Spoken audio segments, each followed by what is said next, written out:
యేసుక్రీస్తు నామము మీరందరికీ ప్రతి ఒక్క వందన చేస్తున్నాను. ఎందుకంటే మా అమ్మకి అనారోగ్యంతో బాధపడుతుంది. నెల రోజుల పాటు ఆసుపత్రిలో ఉంటున్నాము. కాబట్టి మీరందరికీ మా అమ్మ కోసం ప్రార్థన చేయండి. ఎందుకంటే నేను ఒకటి అడుగుతున్నాను, నేను డబ్బు ఇవ్వద్దు, ఏటి ఇవ్వద్దు, కానీ ప్రార్థన ఒకటే కోసం మీకు అడుగుతున్నాను. మా అమ్మ కోసం ప్రతి ఒక్కరు ప్రతి సంఘానికి కూడా ప్రార్థన చేయండి. ఎందుకంటే మా అమ్మకి అనారోగ్యంతో బాధపడుతుంది.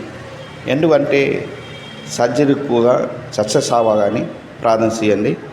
ఎందుకంటే మా అమ్మకి ఆపరేషన్ చేస్తామంటున్నా కాబట్టి సర్జరీకి సక్సెస్ అవ్వగానే ప్రతి ఒక్కరు కోరుకోండి. ఎందుకంటే ప్రతి సంఘానికి ప్రతి ఒక్కరు కూడా మా అమ్మ కోసం ప్రార్థన చేయండి. ఎందుకంటే అనారోగ్యంతో బాధపడుతుంది మా అమ్మకి. ప్రతి